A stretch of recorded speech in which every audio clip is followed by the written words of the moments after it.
ഗുരവേ ഗൗരചന്ദ്രായ രാധികായ തദാലയെ കൃഷ്ണായ കൃഷ്ണഭക്തായ തദഭക്തായ നമോ നമഃ.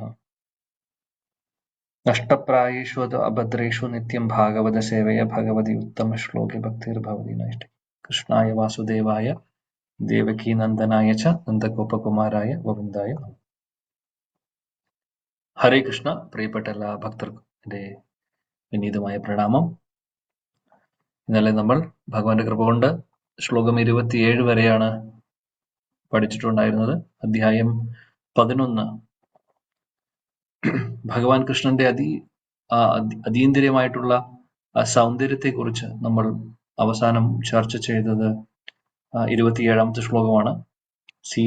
സീതാതപത്ര വ്യജനൈർ ഉപസ്കൃതഃ സീതാതപത്ര വ്യജനൈർ ഉപസ്കൃതഃ പ്രസൂനവർഷൈർ അഭിവർഷിതഃ പതി പിശങ്കവാസ വനമാലയാ ബഭോ ഘനോ യഥാർക്കോഡൂപചാപവൈദ്യുതൈ. അപ്പോൾ എങ്ങനെയായിരുന്നു ആ ഒരു ഉപമകൾ? സീതാതപത്ര, മനോഹരമായിട്ടുള്ള വെളുത്ത നിറത്തിലുള്ള കുട പിടിച്ചിട്ടുണ്ട് ഭഗവാന്റെ അടുത്ത് ഒരു ഭക്തൻ പിടിച്ചു നിൽക്കുന്നുണ്ട്, കുട പിടിച്ചിട്ടുണ്ട്. കുടയെ കമ്പയർ ചെയ്തിട്ടുള്ളത് സൂര്യനായിട്ട്. വ്യജനൈർ, ചാമരം വീശുന്നുണ്ട്. ഉടുപ്പ എന്ന് പറയുമ്പോൾ ചന്ദ്രനായിട്ട് ഉപമിക്കുന്നു. പ്രസൂന വർഷൈർ, പുഷ്പങ്ങൾ ഉപയോഗിച്ച് പുഷ്പങ്ങളോട് അഭിഷേകം ചെയ്യുന്നു ഭഗവാന്റെ നടന്നു വരുന്ന വീതിയിലെല്ലാം, ഭഗവാന്റെ ശരീരത്തിലും അല്ലെങ്കിൽ വീതിയിലെല്ലാം പുഷ്പങ്ങൾ അവര് പുഷ്പാഞ്ജലി ചെയ്യുന്നു. അവിടെ ഒരു കമ്പാരിസൺ വരുന്നത് നക്ഷത്രങ്ങളായിട്ട്. പിശങ്കവാസ, ഭഗവാന്റെ അതിമനോഹരമായിട്ടുള്ള പീതാംബര വസ്ത്രത്തെ വൈദ്യുത എന്ന് പറയുമ്പോൾ ഇടിമിന്നൽ ആയിട്ട് ആണ് ഉപമിക്കുന്നത്. വനമാല, അദ്ദേഹത്തിന്റെ കഴുത്തിലുള്ള അതിമനോഹരമായിട്ടുള്ള മാല. ചാപ്പ എന്ന് പറയുമ്പോൾ മഴവില്ലായിട്ട് ഉപമിക്കുന്നു. പിന്നീട് അവസാനം ഭഗവാന്റെ അതിമനോഹരമായിട്ടുള്ള അദ്ദേഹത്തിന്റെ രൂപം അല്ലെങ്കിൽ അദ്ദേഹത്തിന്റെ ആ നിറം, ശരീരത്തിലെ ആ ഒരു ശ്യാമനിറത്തെ ഘന അല്ലെങ്കിൽ മേഘമായിട്ട് ഉപമിക്കുന്നു. 28ാമത്തെ ശ്ലോകം മുതൽ നമുക്ക് നോക്കാം ഇനി എന്താണ് സംഭവിക്കുന്നത് എന്നുള്ളത്. ഈ രണ്ട് ശ്ലോകത്തിൽ 28ലും 29ലും നമ്മൾ കാണാൻ പോകുന്നത് ദേവകി റാണിയും അല്ലെങ്കിൽ അമ്മയുടെ സ്ഥാനത്തുള്ള ഭക്തരെല്ലാവരും എങ്ങനെയാണ് ഭഗവാനും അവരും തമ്മിലുള്ള ആ ഒരു സ്നേഹം പ്രകടിപ്പിക്കുന്നത് എങ്ങനെയാണെന്നുള്ളതാണ് കാണാൻ പോകുന്നത്. പ്രവിഷ്ടസ്തു ഗൃഹം പിത്രോ പരിഷ്വക്താസ്വ മാതൃഭിഃ വവന്ദേ ശിരസാ സപ്ത ദേവകീ പ്രമുഖാ മുദാ. ഹരേ കൃഷ്ണ. ഹരേ കൃഷ്ണ. പ്രവിഷ്ടസ്തു ഗൃഹം പിത്രോ പരിഷ്യക്താസാ മാതൃഭിഃ ഭവന്തേ ശിരസാ സപ്ത ദേവകീ പ്രമുഖാ മുദാ. വിവർത്തന ശ്രീ ലപ്രഭാതർ കീച്ചേ. പിതാവിന്റെ ഭവനത്തിൽ പ്രവേശിച്ച ഭഗവാനെ അവിടെ സന്നിഹിതരായിരുന്ന ജനനിമാർ ആശ്ലേഷിക്കുകയും ഭഗവാൻ അവരുടെ പാദങ്ങളിൽ ശിരസ് തൊട്ട് വന്ദിക്കുകയും ചെയ്തു. അമ്മമാരിൽ പ്രമുഖ അദ്ദേഹത്തിന്റെ യഥാർത്ഥ മാതാവായ ദേവകി ആയിരുന്നു. ഹരേ കൃഷ്ണ. ഹരേ കൃഷ്ണ. അങ്ങനെ ഭഗവാൻ അവിടെ പ്രവേശിക്കുമ്പോൾ അദ്ദേഹത്തിന്റെ ഇവിടെ പറയുന്നു അച്ഛന്റെ വീട്ടിലേക്ക് പോകുമ്പോൾ എന്ന് പറയുന്നു. ഇവിടെ പിതൃ എന്ന് അല്ലെങ്കിൽ അച്ഛൻ എന്ന് ഉദ്ദേശിക്കുന്നത് വസുദേവരുണ്ട്, അവിടെ ദേവകി റാണിയുണ്ട്. അപ്പോൾ അവര് സ്വീകരിക്കുന്നു, ഭഗവാനെ സ്വീകരിക്കുന്നതാണ് നമ്മൾ ഇതിനു മുമ്പും കണ്ടത്. അങ്ങനെ ഭഗവാൻ അച്ഛന്റെ വീട്ടിലേക്ക് പ്രവേശിക്കുമ്പോൾ പറയുന്നു അവിടെ അമ്മമാര് ദേവകി റാണിയെ പോലെ തന്നെ വസുദേവർക്കും വേറെയും ഭാര്യമാരുണ്ടായിരുന്നു. അവരെല്ലാവരും തന്നെ കൃഷ്ണനെ കാണുന്നത് മകനായിട്ട് തന്നെയാണ്. അപ്പോൾ ഭഗവാൻ അമ്മയ്ക്ക് വേണ്ട ബഹുമാനം കൊടുക്കുന്നു, നമസ്കരിക്കുന്നു. അമ്മമാര് വന്ന് കെട്ടിപ്പിടിക്കുന്നു മകനെ. ആ സമയത്ത് മകൻ അവരുടെ ഓരോരുത്തരുടെയും പാദങ്ങളിൽ നമസ്കരിക്കുന്നു. ശിരസ് അവരുടെ പാദങ്ങളിൽ തൊടുന്നു, അതായത് നമസ്കരിക്കുന്നു എന്നാണ് അതിന്റെ അർത്ഥം. ദേവകി റാണിയും അതേപോലെ തന്നെ മറ്റുള്ള വസുദേവരുടെ ഭാര്യമാരെല്ലാവരും അവിടെയുണ്ട്. എല്ലാവരും അമ്മയെ മകനായിട്ടാണ് കാണുന്നത്. ഭഗവാനാണെങ്കിൽ ദേവകി റാണിയെ പോലെ തന്നെ മറ്റുള്ള അമ്മമാരെയും കാണുന്നു, എല്ലാവരെയും ഒരേപോലെ കാണുന്നു. ഇവിടെ പ്രഭുപാദി ഭാവാർത്ഥത്തിൽ പറയുന്നു 18 ഭാര്യമാര് ഉണ്ടായിരുന്നു എന്നുള്ളത് വസുദേവർക്ക്. ശ്രീമതി ദേവകി റാണിയാണ് അതില് നമുക്കറിയാം ഭഗവാൻ കൃഷ്ണൻ ആവിർഭവിക്കുന്നത് ദേവകി റാണിക്കും വസുദേവർക്കും ആണ് എന്നുള്ളതും. ബാക്കിയുള്ളവരെല്ലാം പക്ഷെ അമ്മ തന്നെയാണ് എന്നാണ് ഇവിടെ പറയുന്നത്. അമ്മയെ പോലെ തന്നെയാണ് എന്ന് പറയുന്നു. ആ കൂട്ടത്തിൽ പ്രഭുപാദ് ഒരു തത്വം കൂടെ പഠിപ്പിക്കുന്നു. ശാസ്ത്രങ്ങളിൽ പറയുന്നു 7 അമ്മമാരുണ്ട് എന്നുള്ളത്. ഒന്ന്, നമ്മൾ ഏത് അമ്മയിൽ നിന്നാണോ ജനിക്കുന്നത് അതാണ് അത് ഒന്ന് അമ്മ. 7 പേരുണ്ട്, അത് അമ്മയാണ്. 2, നമ്മുടെ ആത്മീയ ഗുരുവിന്റെ ഭാര്യ അമ്മയുടെ സ്ഥാനമാണുള്ളത്. 3, ബ്രാഹ്മണരുടെ ഭാര്യ അമ്മയുടെ സ്ഥാനമാണ്. അതേപോലെ രാജാവിന്റെ ഭാര്യയും അമ്മയുടെ സ്ഥാനമാണ്. 5, പശു. 6, ധാത്രി എന്ന് പറയുമ്പോൾ നേഴ്സ്. 7, ഭൂമി. ധാത്രി എന്ന് പറയുമ്പോൾ നമ്മളെ നോക്കുന്ന, കുട്ടിയായിരിക്കുന്ന സമയത്ത് നോക്കുന്ന ആ അമ്മ, ആ അമ്മ അല്ലെങ്കിൽ നേഴ്സ് എന്ന് നമ്മൾ പറയുന്നു. ധാത്രി എന്ന് സംസ്കൃതത്തിൽ പറയും. അതേപോലെ ഭൂമി ദേവി. അങ്ങനെ 7 അമ്മമാരാണ് ശാസ്ത്രങ്ങളിൽ പറയുന്നത്. ഈ അമ്മമാരെ എല്ലാവരെയും നമ്മൾ ബഹുമാനിക്കണം എന്നുള്ളതാണ് ശാസ്ത്രങ്ങൾ പറയുന്നത്. വളരെ വളരെ ഇമ്പോർട്ടന്റ് ആയിട്ടുള്ള കാര്യം. അതുകൊണ്ട് തന്നെ ഇവിടെ പശുവിനെ അമ്മയായിട്ട് പറയുന്നത് കൊണ്ട് പശുവിനെ കൊല്ലുന്നതും മാംസം കടിക്കുന്നതും ഒക്കെ വളരെ വലിയൊരു തെറ്റാണ്, വലിയൊരു പാപമാണ് എന്നുള്ളത് ഇതിൽ നിന്ന് നമുക്ക് ഓർമ്മിക്കാൻ സാധിക്കും. അതേപോലെ പിന്നെ ഭൂമിദേവിയെ കുറിച്ച് പറയേണ്ട ആവശ്യമില്ല. നമുക്കറിയാം ഭൂമിദേവി അമ്മയെ പോലെ തന്നെയാണ് എന്നുള്ളത്. അതേപോലെ ആത്മീയ ഗുരുവിന്റെ ഭാര്യ, ബ്രാഹ്മണന്റെ ഭാര്യ, രാജാവിന്റെ ഭാര്യ, ഇവരെല്ലാവരും സ്വന്തം അമ്മയെ പോലെ തന്നെയാണ് എന്നുള്ളത് ഇവിടെ പറയുന്നു. 29 താപുത്രം അങ്കമാരോപ്യ സ്നേഹസ്നുതാ പയോധരാ ഹർഷവിഹ്വലിതാത്മാന ശിശിചൂർ നേത്രജൈർജലൈ.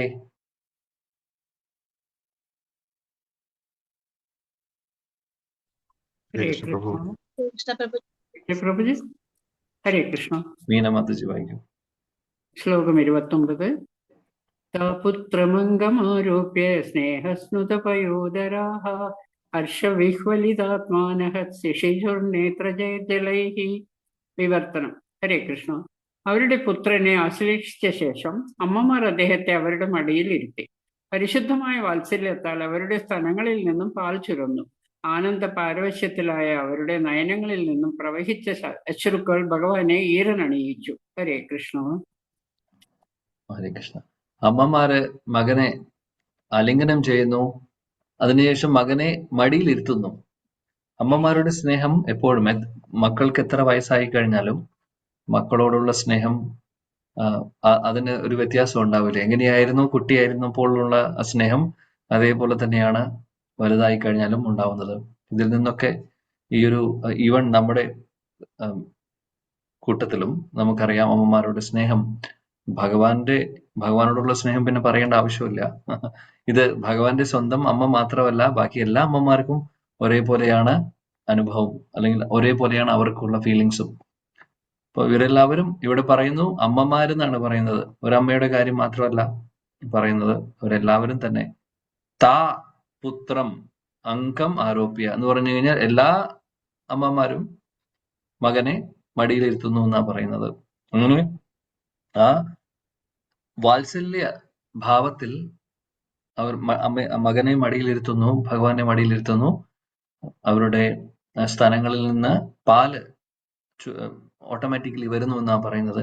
ആ മകനോടുള്ള വാത്സല്യ ഭാവം അവരുടെ ഹൃദയത്തിൽ നിന്ന് ആ സ്നേഹം പുറത്തു വരുന്നു. അങ്ങനെ അവരെല്ലാവരും സന്തോഷത്തോടു കൂടി അവരുടെ കണ്ണുകളൊക്കെ നിറയുന്നു. അങ്ങനെയാണ് ഇവിടെ പറയുന്നത്. അവരുടെ കണ്ണിൽ നിന്നുള്ള കണ്ണുനീരൊക്കെ കൃഷ്ണന്റെ ശരീരത്തിൽ വീഴുന്നു. അങ്ങനെ കൃഷ്ണന്റെ ശരീരം നനയുന്നു എന്ന് പറയുന്നത്. അതായത് സ്നേഹത്തിന്റെ അശ്രുക്കളാണ് ഇവിടെ നമ്മൾ കാണുന്നത്. പ്രത്യേകിച്ചും അമ്മമാർക്ക് മകനോട് തോന്നുന്ന അല്ലെങ്കിൽ വാത്സല്യഭാവമാണ് ഇവിടെ പറയുന്നത്. ശില പ്രഭുപാദി ഭാവാർത്ഥത്തിൽ പശുക്കളെ കുറിച്ച് പറയുന്നു. പശുക്കളും അങ്ങനെ തന്നെയാണ്. ഭഗവാനോട് എങ്ങനെയാണ് വൃന്ദാവനത്തിലുള്ള പശുക്കൾ ഭഗവാനോട് എങ്ങനെയാണ് അവരും പെരുമാറിയത്, അല്ലെങ്കിൽ അവരുടെ ഒരു ഭാവം എന്താണെന്നുള്ളത്. ശരിക്കും പറയുകയാണെങ്കിൽ വൃന്ദാവനത്തിലെ പശുക്കൾ വാത്സല്യഭാവത്തിലാണ്. പശുവാണെന്ന് നോക്കണ്ട, മൃഗമാണെന്നുള്ളൊരു കൺസെപ്റ്റ് അല്ല അവിടെ. വാത്സല്യഭാവമാണ് അവിടെയുള്ള പശുക്കൾക്ക് കൃഷ്ണനോടുള്ളത്. അതുകൊണ്ട് കൃഷ്ണനെ കാണുമ്പോൾ തന്നെ പശുക്കൾ പാല് ചുരുത്തിയിരുന്നു. അല്ലെങ്കിൽ കൃഷ്ണനെ കാണാത്ത പക്ഷം കറവക്കാരൻ വന്ന് കറക്കാൻ നോക്കിക്കഴിഞ്ഞാൽ പാല് കൊടുക്കില്ല. കൃഷ്ണനെ കാണാതെ കാലത്ത് എഴുന്നേറ്റ് കൃഷ്ണൻ ഗോശാലയിൽ പോവാതെ പശുക്കളൊന്നും പാല് ചുരത്തില്ല. അതാണ് അവസ്ഥ. കറവക്കാരൻ വന്ന് ശ്രമിക്കും, ഒരാൾ പോലും പാല് കൊടുക്കില്ല. പാലില്ലാഞ്ഞിട്ടല്ല, കൊടുക്കാൻ തയ്യാറല്ല. അങ്ങനെ കറവക്കാരൻ പോയി യശോദറാണിയോട് പറയും, കണ്ണനെ പുറത്തേക്ക്, അല്ലെങ്കിൽ കണ്ണൻ എഴുന്നേറ്റു എന്ന് ചോദിക്കും. നേരത്തെയാണ്, വെളുപ്പാങ്കാലത്താണ് പോകുന്നത്. കണ്ണൻ അപ്പോൾ എഴുന്നേറ്റിട്ടുണ്ടാവില്ല. കണ്ണൻ എഴുന്നേക്കുന്നവരെ ഇദ്ദേഹം അവിടെ കാത്തു നിൽക്കുന്നു. കണ്ണൻ എഴുന്നേറ്റ് കണ്ണെല്ലാം തിരുമ്പി കട്ടിലുമെന്ന് എഴുന്നേറ്റ് നേരെ ഇറങ്ങി പോകുന്നത് തൊഴുത്തിലേക്കാണ്. അവിടെ പോയി കൃഷ്ണനെ കാണുമ്പോൾ തന്നെ ആചാര്യന്മാര് പറയുന്നു, കൃഷ്ണനെ അകലെ നിന്ന് കാണുമ്പോൾ, വീട്ടിൽ നിന്ന് ഇറങ്ങി തൊഴുത്തിലേക്ക് വരുന്ന വഴിയിൽ തന്നെ അവർക്ക് മനസ്സിലാവും കൃഷ്ണൻ വരുന്നുണ്ടെന്നുള്ളത്. അപ്പോൾ പറയുന്നു, അവരുടെ 4 കാലുകളും അടിച്ചുകൊണ്ട് അവര് ഭഗവാനെ സ്വാഗതം ചെയ്യും. 9 ലക്ഷം പശുക്കൾ ഒരുമിച്ച് കാലടിക്കുമ്പോൾ എന്തായിരിക്കും അവസ്ഥ? അങ്ങനെയാണ് കൃഷ്ണനെ സ്വീകരിക്കുന്നത്. പിന്നീട് കൃഷ്ണൻ കണ്ണൻ അകത്തോട്ട് തൊഴുത്തിലോട്ട് വരുന്ന സമയത്ത് ഓരോ പശുക്കളും ശബ്ദം ഉണ്ടാക്കുന്നു. ഓരോരുത്തരും ശബ്ദം ഉണ്ടാക്കിക്കൊണ്ടിരിക്കുന്നു. എല്ലാവർക്കും കൃഷ്ണൻ എല്ലാവരുടെ അടുത്തും പോകണം. അടുത്ത് പോകാൻ വേണ്ടി അവര് ആകെ അവിടെ പരിഭ്രമമാണ്. പിന്നെ അടുത്ത് വരുന്ന പശുക്കളുടെ അടുത്ത് പോകുമ്പോൾ അവര് നക്കുന്നു. അതായത് തല മുതൽ കാല് വരെ കൃഷ്ണനെ നക്കുന്നു. കൃഷ്ണനാണെങ്കിൽ ഓരോ പശുക്കളെ പോയി ആലിംഗനം ചെയ്യുന്നു. അവര് ഓട്ടോമാറ്റിക്കലി പശുക്കൾ ഇങ്ങനെ കറവക്കാരന് പിന്നെ പാല് പിടിക്കാൻ പറ്റാത്ത അവസ്ഥയാണ്. അങ്ങനെയാണ് പിന്നെ ഈ പാല് തന്നെ ഓട്ടോമാറ്റിക്കലി വരുന്നത്. ടാപ്പെല്ലാം തുറക്കുന്ന പോലെ 9 ലക്ഷം ടാപ്പുകൾ ഒരുമിച്ച് തുറന്നാൽ എന്തായിരിക്കും? അതേപോലെയാണ് തൊഴുത്തിൽ പിന്നെ പാല്. കറവക്കാരന് അത് മാനേജ് ചെയ്യാൻ പറ്റാത്തൊരവസ്ഥയിൽ. അപ്പോൾ ഇതാണ് ഭഗവാന്റെ പശുക്കളോടുള്ള സ്നേഹം. പശുക്കൾക്ക് ഭഗവാനോടുള്ള സ്നേഹം അമ്മയും മകനും പോലെയാണ്. അതുകൊണ്ടാണ് വേണുഗീതത്തിൽ പറയുന്നത്, ഗാവസ്റ്റ കൃഷ്ണമുഖ നിർഗത വേണുഗീത പീയൂഷമുത്തപിത കർണപുടൈ പിപന്ത്യഃ ശാവസ്നുതസ്തനപയ കവലാസ്മതസ്തുർ ഗോവിന്ദമാത്മനിദൃശാശു കലാസ്പൃശന്ത്യഃ. ഗാവസ്റ്റ കൃഷ്ണമുഖ നിർഗത വേണുഗീത. വേണുഗീതം കേൾക്കുമ്പോൾ, കൃഷ്ണനെ നേരിട്ട് കാണുമ്പോഴോ, ഇനി നേരിട്ട് അവിടെ ഇല്ലെങ്കിൽ വേണുനാഥം കേൾക്കുമ്പോഴും ഇത് തന്നെയാണ് അവസ്ഥ. പശുക്കൾ, പുല്ല് കഴിച്ചുകൊണ്ടിരിക്കുന്ന പശുക്കൾ കഴിച്ച പുല്ല് അകത്തോട്ട് ഇറക്കാൻ മറക്കുന്നു. എന്നിട്ട് ആ പുല്ലെല്ലാം പുറത്തേക്ക് വരുന്നു. വേണുനാഥം കേൾക്കുമ്പോൾ പശുവിന്റെ ബോധം നഷ്ടപ്പെടുന്നു. അതായത് പശു ചിന്തിക്കുന്നു, എങ്ങനെയാണ് ഈ പുല്ല് ചവയ്ക്കേണ്ടത് എന്ന് പോലും മറന്നു പോകുന്നു. എപ്പോഴെങ്കിലും നമ്മൾ പശുക്കളെ കണ്ടിട്ടുണ്ടോ ചവയ്ക്കാതിരിക്കുന്നത്? അവരെപ്പോഴും ഇങ്ങനെ ചവച്ചുകൊണ്ടിരിക്കുന്ന ആൾക്കാരാണ്, അല്ലെ? ചവച്ചുകൊണ്ടിരിക്കുന്ന ആൾക്കാരാണ്. എന്നാൽ അവര് മറന്നു പോണു. ഇതെന്ത് ചെയ്യണം? ചവയ്ക്കുന്നുണ്ട്, പക്ഷെ ഈ പുല്ലെല്ലാം അകത്തോട്ട് ഇറക്കണം എന്നുള്ളത് മറക്കുന്നു. അതുകൊണ്ട് ചവച്ചു കഴിഞ്ഞിട്ടുള്ള പുല്ലെല്ലാം പുറത്തു വരുന്നു. ഇറക്കാൻ സാധിക്കുന്നില്ല. കാര്യം മറക്കുന്നു. കൃഷ്ണന്റെ വേണുനാഥം കേൾക്കുമ്പോൾ എല്ലാം മറക്കുന്നു. പറയുന്നു പീയൂഷം ഉത്തപിത കർണ പുടൈ പിപന്തിഹ. ചെവികളുടെ ആ രൂപം, ഷേപ്പ് എല്ലാം മാറുന്നു. ഇങ്ങനെയുള്ള ചെവി ഇങ്ങനെയാവുന്നു. അതായത് അവരുടെ ചെവികൾ പാത്രം പോലെ ആയി മാറുന്നു. പാത്രം എന്തിനാണ് നമ്മൾ ഉപയോഗിക്കുന്നത്? എന്തെങ്കിലും ശേഖരിക്കാൻ വേണ്ടി. അവർ ശേഖരിക്കുന്നത് എന്താണ്? ഭഗവാൻ കൃഷ്ണന്റെ തിരുമുഖത്തിൽ നിന്ന് വരുന്ന വേണുനാദത്തെ അവരുടെ പാത്രം, അതായത് ചെവിയാവുന്ന പാത്രത്തിൽ. കാര്യം ഇത് സാധാരണ സാധാരണ സംഭവമല്ല, അമൃതാണ് വരുന്നത്. അപ്പൊ ആ അമൃത്, വേണുനാദമാവുന്ന അമൃതിനെ അവര് പിടിക്കുന്നു ചെവിയിലൂടെ, ഈ പാത്രത്തിലൂടെ. അതേ സമയത്ത് തന്നെ ശാവസ്നുതസ്തന പയ കവലാസ്മതസ്തുർ. ആ സമയത്ത് ചെറിയ പശുക്കുട്ടികളാണെങ്കിൽ അമ്മയുടെ പാല് കുടിച്ചുകൊണ്ടിരിക്കുന്ന സമയമായിരിക്കും. അമ്മ പുല്ല് കഴിക്കുന്നു, ആ സമയത്ത് പശുക്കൾ അല്ലെങ്കിൽ പശുക്കിടാങ്ങൾ പാല് കുടിക്കുമായിരിക്കും. അവരും ഈ വേണുനാഥം കേൾക്കുമ്പോൾ പശുക്കുട്ടികളും മറക്കുന്നു. എന്താ മറക്കുന്നത്? പാലെങ്ങനെ കുടിക്കണമെന്ന് അവർ മറക്കുന്നു. പാല് കുടിക്കേണ്ടത് എങ്ങനെയാണെന്ന് അവർ മറക്കുന്നു. അമ്മ പശുക്കുട്ടി അടുത്ത് ഇല്ലെങ്കിലും പാലിങ്ങനെ ചുരത്തിക്കൊണ്ടിരിക്കുകയാണ് വേണുനാഥം കേൾക്കുമ്പോൾ. കൂട്ടത്തിൽ പശുക്കുട്ടിയാണെങ്കിൽ പാല് കുടിക്കാൻ ശ്രമിക്കുന്നുണ്ട്. പക്ഷെ ഏതെങ്കിലും കുട്ടികൾ പാല് കുടിക്കാൻ മറക്കൂ? ചെറിയ കുട്ടി, ഇപ്പോൾ ജനിച്ച കുട്ടി തന്നെ, കുട്ടിക്ക് ആകെ അറിയുന്ന ഒരു കാര്യം പാല് കുടിക്കാനാണ്. അത് ആരും പഠിപ്പിച്ചു കൊടുക്കേണ്ട ആവശ്യമില്ല. അത് എല്ലാ സ്പീഷീസിലും അങ്ങനെയാണ്, മനുഷ്യർ മാത്രമല്ല.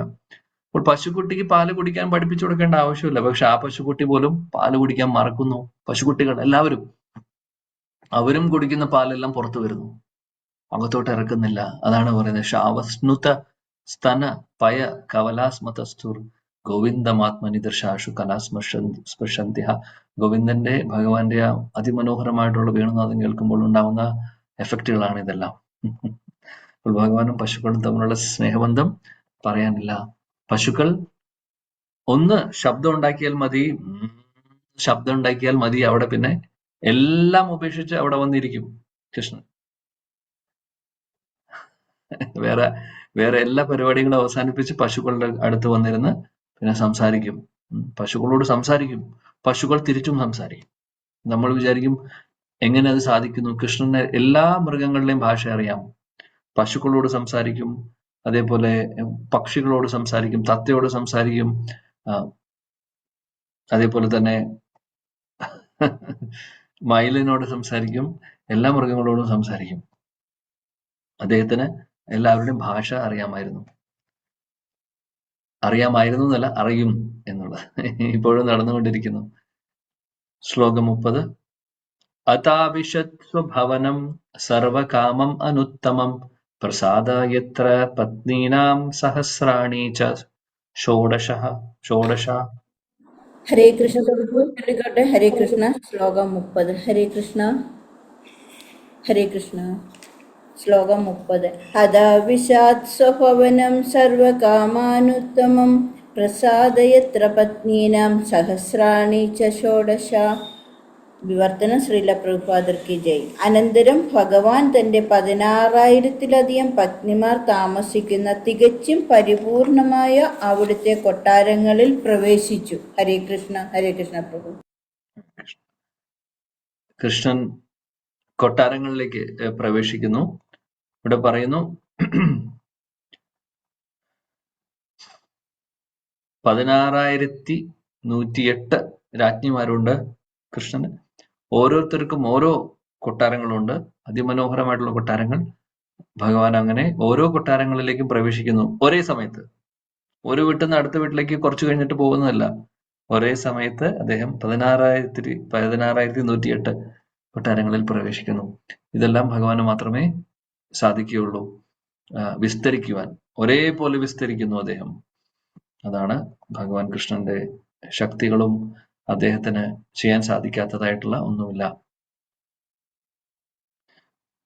പിന്നീട് ഈ എല്ലാം തികഞ്ഞ കൊട്ടാരം എന്ന് പറയുന്നുണ്ട്. കാര്യം അവിടെ ഒന്നിനും കുറവുണ്ടായിരുന്നില്ല. ഓരോ കൊട്ടാരവും ഒന്നിനൊന്നിനേക്കാൾ മെച്ചമാണ്. അതിമനോഹരമായിട്ടുള്ള കൊട്ടാരം, പിന്നെ പൂന്തോട്ടമുണ്ട്, വേണ്ട എല്ലാം ഉണ്ട്. അങ്ങനെ ചെറിയ സ്ഥലം, 16,000 ചെറിയൊരു വീട് പോലെയല്ല, 16,108 കൊട്ടാരങ്ങൾ എന്ന് പറയുമ്പോൾ എത്ര വലിയ കോമ്പൗണ്ട് ആയിരിക്കും. ചെറിയൊരു വീട് പോലെയല്ല അത്. അത് പൂന്തോട്ടമുണ്ട്. അപ്പോൾ എത്ര വലിയ സ്ഥലമാണ് ദ്വാരക എന്ന് ആലോചിക്കാം. 16,108 കൊട്ടാരങ്ങൾ അവിടെയുണ്ട്. ഇനി അതല്ലാതെ മറ്റുള്ള അന്തേവാസികളും ഉണ്ട് ദ്വാരകയിൽ. ദ്വാരകവാസികൾ എല്ലാവരും കൂടെ നോക്കുമ്പോൾ ചെറിയൊരു നഗരം അല്ല, സിറ്റി അല്ല. ഇന്നത്തെ കാലത്ത് നമ്മളിവിടെ ഗുജറാത്തിൽ പോകുമ്പോൾ ദ്വാരക പറയുന്ന സ്ഥലം ചിലപ്പോൾ ചെറുതായിട്ട് നമുക്ക് തോന്നും. എന്നാൽ ഇപ്പോൾ ഇവിടെ നമ്മൾ കാണുന്നത് ഇതൊന്നും നമുക്ക് ഒരിക്കലും കമ്പയർ ചെയ്യാൻ സാധിക്കില്ല. ഹസ്തിനാപുരം ലോകം മുഴുവനും ഭരിച്ചിരുന്ന രാജാവിന്റെ ക്യാപിറ്റൽ ആയിരുന്നു എന്ന് നമ്മൾ പഠിക്കുന്നു. പരീക്ഷത്ത് മഹാരാജാവും യുധിഷ്ഠിര മഹാരാജാവും ഒക്കെ ഭരിക്കുന്നത് അവിടെ നിന്നായിരുന്നു. ലോകം മുഴുവനും എന്ന് പറയുമ്പോൾ അവിടെ അമേരിക്കയും എല്ലാം വരുന്നു. മാത്രമല്ല അത് ഭാരതഖണ്ഡം മാത്രമാണ്. അതിനപ്പുറത്ത് ജംബുദ്വീപ് മുഴുവനും അവർ ഭരിച്ചിരുന്നു. ഭാരതവർഷം മാത്രമല്ല, ഭാരതവർഷം മാത്രമല്ല, മറ്റുള്ള വർഷങ്ങളും ഈവൻ ജംബുദ്വീപിലെ എല്ലാം അവരുടെ കീഴിലായിരുന്നു. അപ്പോൾ ആ ഒരു പൊസിഷൻ ഒന്ന് ആലോചിക്കണം. മാത്രമല്ല നമ്മളിരിക്കുന്ന ഈ ഭാരതഭൂമി എന്ന് പറയുന്ന ആ സ്ഥാനത്തിന്റെ പ്രത്യേകതയും കൂടെ നമ്മൾ ഓർക്കണം. ഭഗവാൻ അവതരിച്ച വൃന്ദാവനം എന്ന് പറയുന്നത് ഭാരതഭൂമിയിലാണ്. ഇത് ഭാരതഖണ്ഡം എന്ന് പറയുമ്പോൾ ഭൂമി മുഴുവനും വരുന്നു. അതിലെ ഒരു ചെറിയ ഭാഗം മാത്രമാണ് നമ്മൾ പറയുന്ന ഇന്ത്യ എന്ന് പറയുന്നത്. എത്ര പ്രാധാന്യമുണ്ട് നോക്കൂ. വേദങ്ങളിൽ പറയുന്നു, ശാസ്ത്രങ്ങളിൽ ഈ ഇന്ത്യ മഹാരാജ്യത്തിന് അത്രമാത്രം സ്ഥാനമുണ്ട്. അതുകൊണ്ട് അവിടെ ജനിച്ചിട്ടുള്ളവരൊക്കെ വളരെ സ്പെഷ്യൽ ആയിട്ടുള്ളവരാണ് നമ്മൾ ഓരോരുത്തരും. അതിനൊരു സംശയമില്ല. എന്നാൽ നമുക്കതിന്റെ വില അറിയില്ല. നമ്മൾ വിചാരിക്കുന്നു അവിടുത്തെ കൾച്ചറൊക്കെ, ഈ ഇന്ത്യ മഹാരാജ്യത്തെ കൾച്ചറെല്ലാം സനാതന ധർമ്മം ഫോളോ ചെയ്യുന്ന ഒരു സ്ഥലമാണ് ശരിക്കും. എന്നാൽ അതെല്ലാം മാറ്റിവെച്ച്, സനാതന ധർമ്മവും വേദങ്ങളും ശാസ്ത്രങ്ങളും ഒക്കെ മാറ്റിവെച്ച് മറ്റുള്ള പാശ്ചാത്യ രാജ്യങ്ങളിലെ കൾച്ചറാണ് നമ്മൾ ഫോളോ ചെയ്യുന്നത്. നിർഭാഗ്യം എന്ന് തന്നെ പറയാനുള്ളൂ അതിൽ. എന്നാൽ നമ്മൾ ഇത്രയും സുവർണ അവസരം കിട്ടിയിട്ട്, ഭഗവത് പ്രാപ്തിക്ക് ഏറ്റവും അനുകൂലമായിട്ടുള്ള സ്ഥലമാണ്, ആത്മസാക്ഷാത്കാരത്തിന് സാധിക്കുന്ന, ഏറ്റവും എളുപ്പം സാധിക്കുന്ന, അതിനുവേണ്ടി എല്ലാവിധ ഒരു സാഹചര്യമുള്ള ഒരു സ്ഥലമാണ് നമ്മൾ ഇരിക്കുന്ന സ്ഥലം. എന്നിട്ടും ഇതൊന്നുമില്ല, നമ്മൾ വേറെ കാര്യങ്ങളുടെ പുറകിൽ പോകുന്നതാണ് കാണുന്നത്. ഹരേ കൃഷ്ണ. ഇവിടെ 31ാമത്തെ ശ്ലോകം.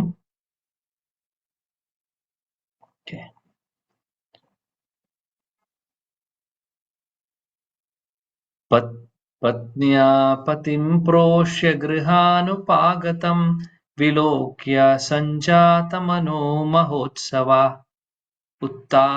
ഉത്തസ്തുരാരാത് സഹസാസനാശയാത് സാകം വൃതേർവ്രീഡിതലോചനാനഃ. ഹരേ കൃഷ്ണ. ഹരേ കൃഷ്ണ. പത്ന്യാ പതിം പ്രോഷ്യ ഗൃഹാനുപാഗതം വിലോക്യ സഞ്ജാതമനോ മഹോത്സവാ ഉത്തസ്തുരാരാത് സഹസാസനാശയാത് സാകം വ്രതൈർവീഡിതലോചനാനന.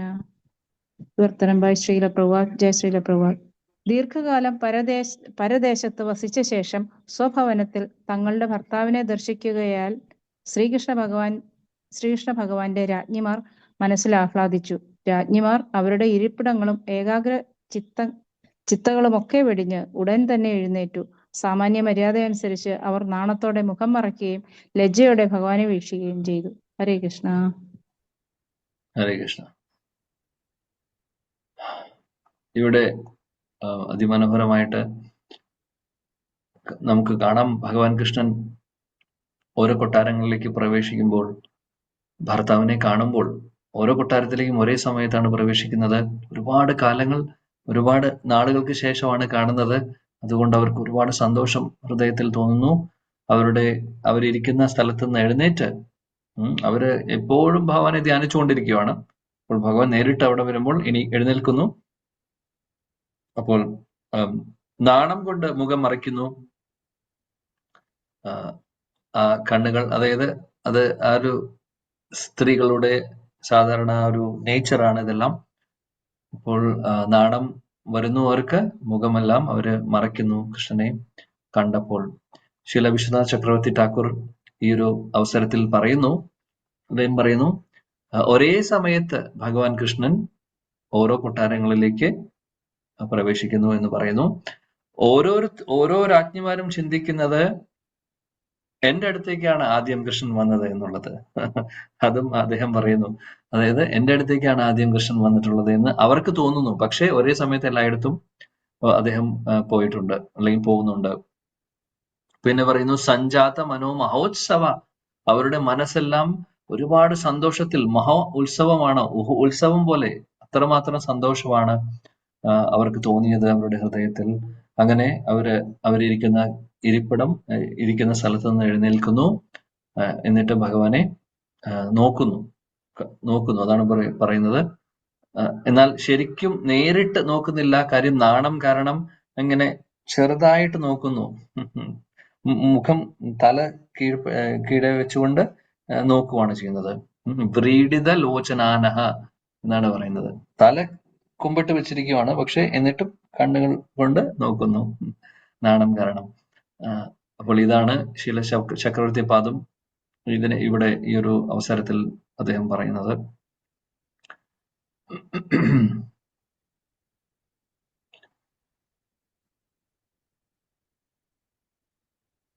ഓക്കെ, അടുത്ത ശ്ലോകം നോക്കാം.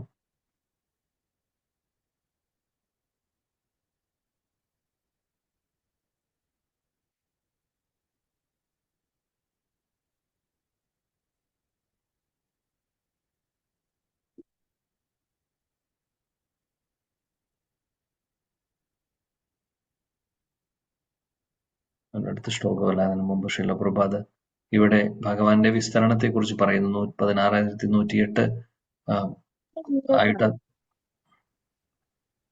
16,108 ആയിട്ട് അദ്ദേഹം വിസ്തരിക്കുന്നതിനെ കുറിച്ച് ഭാവാർത്ഥത്തിൽ ഇവിടെ സൂചിപ്പിക്കുന്നുണ്ട്. ഇത് അദ്ദേഹത്തിന്റെ ഒരു ലീല, അല്ലെങ്കിൽ നമുക്കറിയാം വൈഭവ വിലാസമാണ്. അല്ലെങ്കിൽ നമ്മൾ ആത്മീയ ലോകത്ത് ഭഗവാന്റെ എക്സ്പാൻഷൻസ് വരുമ്പോൾ പ്രഭാവ പ്രകാശ, വൈഭവ പ്രകാശ എന്നൊക്കെ നമ്മൾ പറഞ്ഞിട്ടുണ്ട് ഇതിനു മുമ്പും. ചൈതന്യ ചരിതാമൃതത്തിൽ അതിനെ കുറിച്ച് പറയുന്നു. ഒരേപോലെ, ഒരേ ഭാവത്തിൽ, ഒരേ രൂപത്തിലാണ് വിസ്തരിക്കുന്നത്. അത് ഭഗവാന്റെ ഒരു ആന്തരിക ശക്തിയാണ്. അത് വേറെ ആർക്കും സാധിക്കുന്ന കാര്യമല്ല, ഒരു യോഗിക്കും സാധിക്കില്ല.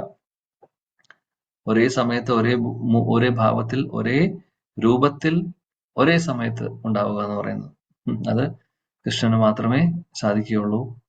പിന്നീട് ഇവിടെ പ്രഭുപാദ് പറയുന്നു ഭാവാർത്ഥത്തിൽ, ഈ രാജ്ഞിമാരൊക്കെ സാധാരണ ആളുകളല്ല എന്നുള്ളത്. ഇവരൊക്കെ ഭഗവാൻ, അതായത് കൃഷ്ണന്റെ ആന്തരിക ശക്തിയുടെ എക്സ്പാൻഷൻസ് ആണ് എന്നുള്ളത്.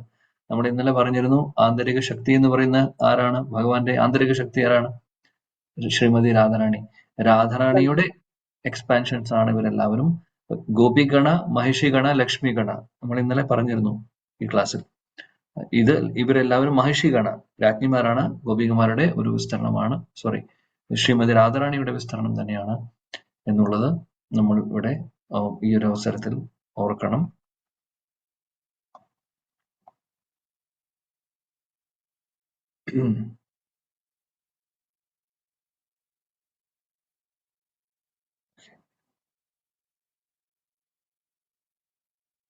പിന്നീട് പ്രഭുപാദ് പറയുന്നു, യജ്ഞവൽക്യന്റെ ഒരു അദ്ദേഹം പറയുന്നതനുസരിച്ച് ഒരു സ്ത്രീ, ഇത് ആക്ച്വലി വിശ്വനാഥ ചക്രവർത്തി ഠാക്കൂറിന്റെ അദ്ദേഹത്തിന്റെ എക്സ്പ്ലനേഷനിൽ വരുന്നതാണ്. ആ ഭാഗം ഒന്ന് വായിച്ചോളൂ. ഞാൻ നിങ്ങളോട് ആരോടെങ്കിലും വായിക്കാൻ പറയാം. ആരെങ്കിലും വായിക്കൂ. ആ രണ്ടാമത്തെ പാരഗ്രാഫ് ഭാവാർത്ഥം ഒന്ന് വായിച്ചോളൂ. ഞാൻ പറയുമ്പോൾ നിർത്തിയാൽ മതി. ഹരേ കൃഷ്ണ. ഞാൻ വായിക്കട്ടെ പ്രഭുജി? വായിക്കൂ. ആയതിനാൽ കുരുക്ഷേത്ര യുദ്ധം നിമിത്തം ദീർഘകാലം ഭവനത്തിൽ നിന്നും വിട്ടുനിന്ന തങ്ങളുടെ ഭർത്താവിനെ ദൂരെ നിന്നും കണ്ട മാത്രയിൽ തന്നെ രാജ്ഞിമാർ ധ്യാന നിദ്രയിൽ നിന്നുണരുകയും അവരുടെ പ്രിയതമനെ സ്വീകരിക്കുവാൻ തയ്യാറെടുക്കുകയും ചെയ്തു.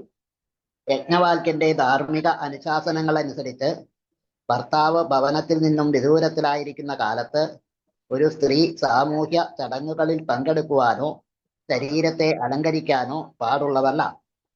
കൂടാതെ അവർ ചിരിക്കുകയോ ഏതു സാഹചര്യത്തിലും ഏതെങ്കിലും ബന്ധുജനങ്ങളുടെ വസതിയിൽ പോകുകയോ ചെയ്യരുത്. ഭർത്താക്കന്മാർ ഭവനത്തിൽ നിന്നും വിദൂരത്തിലായ സ്ത്രീജനങ്ങളുടെ വ്രതമാണത്. അതേസമയം വൃത്തിഹീനമായി അവർ ഭർത്തൃസമക്ഷം ഒരിക്കലും പ്രത്യക്ഷരാകരുത് എന്നും നിഷ്കർഷിച്ചിരിക്കുന്നു.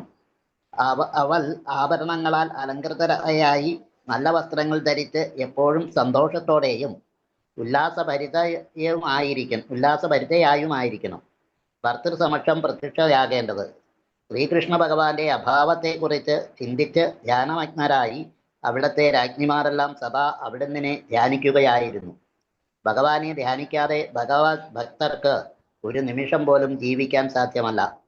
അപ്രകാരമാകയാൽ ദ്വാരകയിലെ ഭഗവാന്റെ ലീലകളിൽ രാജ്ഞിമാരായി അവതരിച്ച ഐശ്വര്യ ദേവതകളെ കുറിച്ച് എന്തു പറയാനാണ്? അവരെ ഒരിക്കലും ഭഗവാനിൽ നിന്നും വേർപെടുത്തുക സാധ്യമല്ല. തൻ്റെ പ്രത്യക്ഷ സാന്നിധ്യത്താലോ അല്ലെങ്കിൽ അവരുടെ ധ്യാന സമൃദ്ധി മൂലമോ ഭഗവാൻ സദാ അവരോടൊപ്പമുണ്ട്. ഗോക്കളെ മേയ്ക്കാനായി ഭഗവാൻ ദൂരെ വനത്തിലായിരുന്നപ്പോൾ വൃന്ദാവനത്തിലെ ഗോപികമാർക്ക് ഭഗവാനെ വിസ്മരിക്കുവാൻ കഴിഞ്ഞിരുന്നില്ല.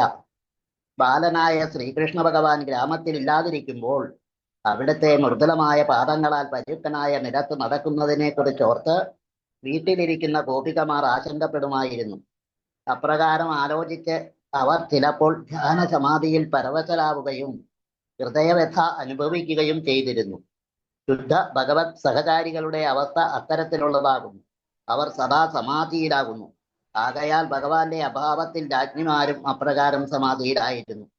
ഇപ്പോൾ ഭഗവാനെ ദൂരെ നിന്നും ദർശിച്ച മാത്രയിൽ തന്നെ അവർ മേൽ വിവരിച്ച പ്രകാരമുള്ള സ്ത്രീകളുടെ വ്രതങ്ങൾ ഉൾപ്പെടെ അവരുടെ എല്ലാ ജോലികളും ഉപേക്ഷിച്ച് ഈ സന്ദർഭത്തിൽ പതിവായ ഒരു മാനസിക പ്രതികരണം ഉണ്ടായിരുന്നുവെന്ന് ശ്രീ വിശ്വനാഥ ചക്രവർത്തി താക്കൂർ പറയുന്നു. ആദ്യമായി തങ്ങളുടെ ഇരിപ്പിടങ്ങളിൽ നിന്ന് എഴുന്നേറ്റ അവർ ഭർത്താവിനെ കാണാൻ ആഗ്രഹിച്ചുവെങ്കിലും സ്ത്രീസഹജമായ ലജ്ജ തടഞ്ഞു നിർത്തി. എന്നാൽ ശക്തമായ ഹർഷോന്മാദത്താൽ ആ ദൗർബല്യത്തിന്റെ കഥത്തെ അവർ തരണം ചെയ്യുകയും ഭഗവാനെ ആശ്ലേഷിക്കുവാനുള്ള ആശയത്തിലുറച്ച് ആ ചിന്ത അവരെ പരിസരബോധം നഷ്ടപ്പെടുത്തി പെട്ടവരായി തീർക്കുകയും ചെയ്തു. ഹർഷോന്മാദത്തിന്റെ ഈ പരമാവസ്ഥ മറ്റെല്ലാ ഔപചാരികതകളെയും സാമൂഹിക ആചാരങ്ങളെയും നിർമ്മലമാക്കുകയും അപ്രകാരം ഭഗവാനെ സന്ധിക്കുവാനുള്ള പാതയിലെ എല്ലാ പ്രതിബന്ധങ്ങളിൽ നിന്നും അവർ മോചിതരാവുകയും ചെയ്തു. ഇതാണ് ആത്മനാഥനായ ശ്രീകൃഷ്ണനെ സന്ധിക്കുന്ന പരിപൂർണാവസ്ഥ. ഹരേ കൃഷ്ണ. താങ്ക് യു പ്രഭു. ഹരേ കൃഷ്ണ. അപ്പൊ ഇവിടെ പറഞ്ഞിട്ടുള്ള കാര്യങ്ങൾ മനസ്സിലായെന്ന് പ്രതീക്ഷിക്കുന്നു. യജ്ഞവൽക്യന്റെ ആ ഒരു അദ്ദേഹം പറയുന്നതനുസരിച്ച്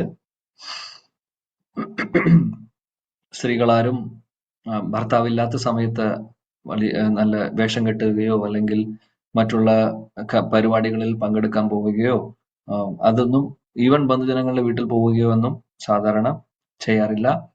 എന്നാൽ ഇവിടെ നോക്കുവാണെങ്കിൽ അതെല്ലാം ഒരു വ്രതമായിട്ടാണ് അവർ എടുക്കുന്നത്. ഭർത്താവില്ലാത്ത സമയത്ത് അവർക്ക് വ്രതം പോലെയാണ് അവർക്കുള്ളത്. ഇവിടെ ശ്രീല വിശ്വനാഥ ചക്രവർത്തി ഠാക്കൂറാണ് ഇതെല്ലാം പറയുന്നത്. പ്രഭുപാദ് അതേപോലെ തന്നെ ഇങ്ങോട്ട് അദ്ദേഹത്തിന്റെ ഭാവാർത്ഥത്തിൽ എഴുതിയിരിക്കുന്നു. അപ്പോൾ ഭഗവാൻ ഇല്ലാത്ത സമയത്ത് ഇവരെല്ലാവരും വ്രതത്തിലായിരുന്നു. എപ്പോഴും ഭഗവാനെ കുറിച്ച് ചിന്തിച്ചിരിക്കുന്നു. ഒരു പുറത്തോട്ടൊന്നും ഇറങ്ങാത്ത ഒരു സമയമാണ്. എന്നാൽ ആ വ്രതത്തിലാണ് അവരിയ്ക്കുന്നത്. അപ്പോൾ അവര് വേണ്ട രീതിയിൽ ഡെക്കറേഷനും കാര്യങ്ങളൊന്നും ചെയ്തിട്ടില്ല. അവരുടെ ആ ഒരു രീതിയിലല്ല അവരിയ്ക്കുന്നത്. എന്നാൽ വേറൊരു കാര്യം കൂടെ പറയുന്നു. അതായത് ഭർത്താവിന്റെ മുമ്പിൽ പോകുമ്പോൾ വളരെ ഭംഗിയോടുകൂടി അലങ്കരിച്ച് അത് നല്ല ഡെക്കറേഷനോട് കൂടി തന്നെ ആയിരിക്കണം ഭാര്യമാരെ പോവേണ്ടത്. എന്നാൽ ഈ ഒരു അവസരത്തിൽ അവര് അതെല്ലാം മറന്നു. അപ്പോൾ കൃഷ്ണനെ കാണുമ്പോൾ അവർ ആ വ്രതത്തിലാണ് ഇരിക്കുന്നുണ്ടായിരുന്നത്. എന്നാൽ അതൊന്നും നോക്കിയില്ല. ഭഗവാനോടുള്ള സ്നേഹം കൊണ്ട് അവര് എല്ലാം മറന്നു. ഈ പറയുന്ന ഔപചാരങ്ങളെല്ലാം മറക്കുന്നു. അപ്പോൾ അവിടെ ശ്രീല വിശ്വനാഥ ചക്രവർത്തി ഠാക്കൂർ പറയുന്നു അദ്ദേഹത്തിന്റെ ഭാവാർത്ഥത്തിൽ, ആക്ച്വലി ഇങ്ങനെ കാണുമ്പോൾ ഭഗവാൻ ഈ ഒരു അവസ്ഥയിൽ, ആ വ്രതത്തിൽ ഇരിക്കുന്ന അവസ്ഥയിൽ ഭാര്യമാരെ കാണുമ്പോൾ അദ്ദേഹത്തിന്റെ സ്നേഹം, അവരോടുള്ള സ്നേഹം കൂടുന്നു എന്നാണ് പറയുന്നത്. കാര്യം അവരുടെ ആ ഒരു വ്രതം എല്ലാം കാണുന്നു. ഇത്രമാത്രം എന്നെ കാണാതെ പിരിഞ്ഞിരിക്കുകയായിരുന്നു. അവരുടെ വിഷമം കണ്ടപ്പോൾ, ആ ഒരു സ്നേഹവും എല്ലാം കൂടെ കണ്ടപ്പോൾ ഭഗവാന്റെ സ്നേഹം, ഹൃദയത്തിലുള്ള സ്നേഹം കൂടുന്നു എന്നിവിടെ പറയുന്നു. ആ കൂട്ടത്തിൽ സ്ത്രീകളെല്ലാവരും, ഈ രാജ്ഞിമാരെല്ലാവരും എഴുന്നേറ്റ് നിൽക്കുന്നു. ആലിംഗനം ചെയ്യണം ഭഗവാനെ എന്ന് ആഗ്രഹമുണ്ട്, എന്നാൽ നാണവുമുണ്ട്, സാധിക്കുന്നില്ല. അങ്ങനെ അവര് എന്താ ചെയ്യേണ്ടതെന്ന് അറിയാത്ത ഒരു അവസ്ഥയിലാണ്. ഏത് രൂപത്തിലാണ് അവരിയ്ക്കുന്നത് എന്ന് പോലും അവർക്ക് ബോധമില്ലാത്ത അവസ്ഥയാണ്. അതാണ് പറയുന്നത്, വ്രതത്തോട് കൂടി തന്നെയാണ് അവരുണ്ടായിരുന്നത് എന്നുള്ളത് പറയുന്നതിന്റെ അർത്ഥം അതാണ്. അപ്പോൾ അവിടെ സോഷ്യൽ കൺവെൻഷൻസും ഒന്നും വരുന്നില്ല, ഒരു ഫോർമാലിറ്റിയും ഇല്ല. അവിടെ സ്നേഹം മാത്രം, ആ പരിശുദ്ധമായിട്ടുള്ള ആ സ്നേഹം, പ്രേമമുള്ളത് ആണ് നമ്മളിവിടെ കാണുന്നത്. അപ്പോൾ അത് പ്രഭുപാദ് അതാണ് പറയുന്നത്, ഭഗവാനെ കാണുമ്പോൾ, ഭഗവാനെ കാണുന്ന സമയത്തുണ്ടാവേണ്ട ആ ഒരു, അതായത് അവിടെ വേറെ ഒരു ഫോർമാലിറ്റി ഒന്നും തന്നെ, അതിനൊന്നും ഒരു പ്രസക്തിയില്ല ഫോർമാലിറ്റീസിനൊന്നും. കാര്യം അതിനപ്പുറത്താണ് പ്രേമം, അതിനപ്പുറത്താണ് സ്നേഹം എന്ന് പറയുന്നത്. അതിനൊരു നിബന്ധനകളോ ഫോർമാലിറ്റീസും പാടില്ല എന്നുള്ളത്. ശ്ലോകം 32. തം ആത്മജൈർദൃഷ്ടിഭിരന്തരാത്മനാ ദുരന്തഭാവ പരിരേഭിരേ പതിം നിരുദ്ധമപ്യാസ്രവത് അംബുനേത്രയോർ വിലജ്ജതീനാം ഭൃഗുവർയ വൈക്ലവാത്. ഹരേ കൃഷ്ണ പ്രഭുജി. ഹരേ കൃഷ്ണ. ചൊല്ലിക്കോട്ടെ. ശ്ലോകം 32. ഓം നമോ ഭഗവതേ വാസുദേവായ. തമാത്മജൈ ദൃഷ്ടിഭിരന്തരാത്മന ദുരന്തഭാവ പരിരേഭിരേ പതിം നിരുദ്ധമപ്യാസ്രവതം പുനേത്രയോർ വിലജ്ജതീനാം ഭൃഗുവർയ വൈക്ലവാത്. വിവർത്തനം. ശ്രീല പ്രഭുപാദ് കി ജയ്.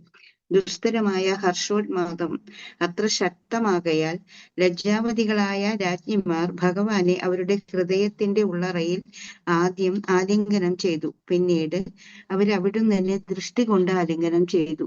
അതിനുശേഷം പുത്രന്മാരെ ആലിംഗനം ചെയ്യാനായി അദ്ദേഹത്തിന്റെ സമീപത്തേക്ക് അയച്ചു. സ്വയം ആശ്ലേഷിക്കുന്നതിന് തുല്യമാണ് അത്. ഹേ ഭൃഗുവര്യ, അവർ തങ്ങളുടെ വികാരങ്ങളെ നിയന്ത്രിക്കുവാൻ ശ്രമിച്ചുവെങ്കിലും മനഃപൂർവ്വമല്ലാതെ അവർ കണ്ണുനീർ പൊഴിച്ചു. ഹരേ കൃഷ്ണ. Thank U പ്രഭുജി. ഹരേ കൃഷ്ണ. ഹരേ കൃഷ്ണ. മനോഹരം, അതിമനോഹരം. ഇവിടെ പറയുന്നു, രാജ്ഞിമാരെല്ലാവരും അവരുടെ പ്രേമം, ഹൃദയത്തിലുള്ള സ്നേഹം അവർക്ക് എക്സ്പ്രസ് ചെയ്യാൻ പറ്റാത്തൊരവസ്ഥയാണ്. ഓടിപ്പോയി ആലിംഗനം ചെയ്യുന്നു, ആശ്ലേഷിക്കണം എന്ന ആഗ്രഹമുണ്ട്, എന്നാൽ അത് സാധിക്കുന്നില്ല. അപ്പോൾ ഇവിടെ പറയുന്നു, രാജ്ഞിമാരെല്ലാവരും ആദ്യം അവരുടെ ഹൃദയത്തിൽ ഭഗവാനെ ആലിംഗനം ചെയ്യുന്നു, ഹൃദയത്തിൽ. 2, കണ്ണുകൊണ്ട് അല്ലെങ്കിൽ ആ ഒരു ദർശനത്തിലൂടെ അല്ലെങ്കിൽ കണ്ണുകൊണ്ട് ആലിംഗനം ചെയ്യുന്നു. 3, അവരുടെ പുത്രന്മാരെ വിടുന്നു, ആലിംഗനം ചെയ്യും. അപ്പോൾ ആക്ച്വലി ഇങ്ങനെയാണ്, 3 തരത്തിലാണ് അവര് ചെയ്യുന്നത്. 1, അവരുടെ ഹൃദയത്തിൽ ഭഗവാനെ ആലിംഗനം ചെയ്യുന്നു. 2, കണ്ണുകൾ കൊണ്ട് ആലിംഗനം ചെയ്യുന്നു. 3, മക്കളെ വിടുന്നു, ആൺകുട്ടികളെ അടുത്തേക്ക് വിടുന്നു.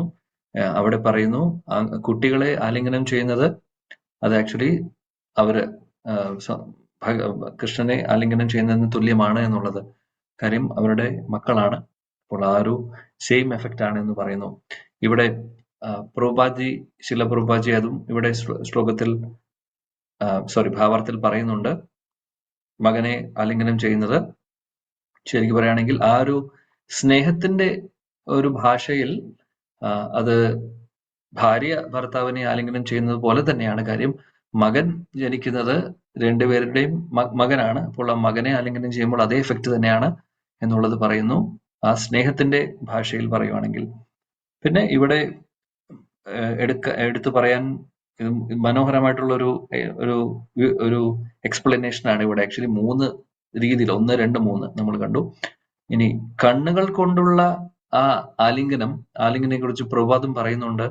ഇവിടെ ശില പ്രഭുപാദി പറയുന്നുണ്ട്, ശീല ജീവഗോസ്വാമിയുടെ പരിഭാഷയിൽ നിന്നും അദ്ദേഹം പറയുന്നു, ആക്ച്വലി മാധുര്യ ഭാവത്തിൽ കണ്ണുകൾ തമ്മിലുള്ള ആ ഒരു കണ്ണും കൂടെയുള്ള ആ ഒരു ആലിംഗനം അത് ഒരുപാട് ശക്തിയുണ്ട് അതിന് എന്ന് പറയുന്നു.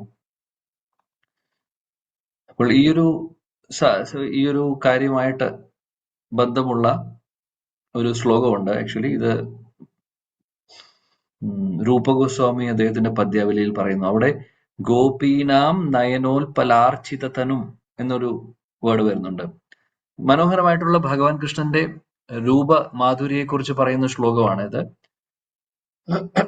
ഫുല്ലേന്ദീവര കാന്തിമിന്ദുവദനം ബർഹാവദം സപ്രിയം ശ്രീവത്സാംഗമുദാര കൗസ്തുഭധരം പീതാംബരം സുന്ദരം ഗോപീനാം നയനോത്പലാർച്ചിതതനും ഗോഗോപസംഗാവൃതം ഗോവിന്ദം കലവേണുവാദനപരം ദിവ്യാംഗഭൂഷം ഭജേ. പുല്ലേന്ദീവര കാന്തി, ഭഗവാന്റെ ആ ഒരു അതിമനോഹരമായിട്ടുള്ള രൂപം പുല്ലേന്ദീവര, അതായത് നീല നിറത്തിലുള്ള താമര, വിടർന്നുകൊണ്ടിരിക്കുന്ന താമരയുമായിട്ടാണ് കമ്പയർ ചെയ്യുന്നത്. അദ്ദേഹത്തിന്റെ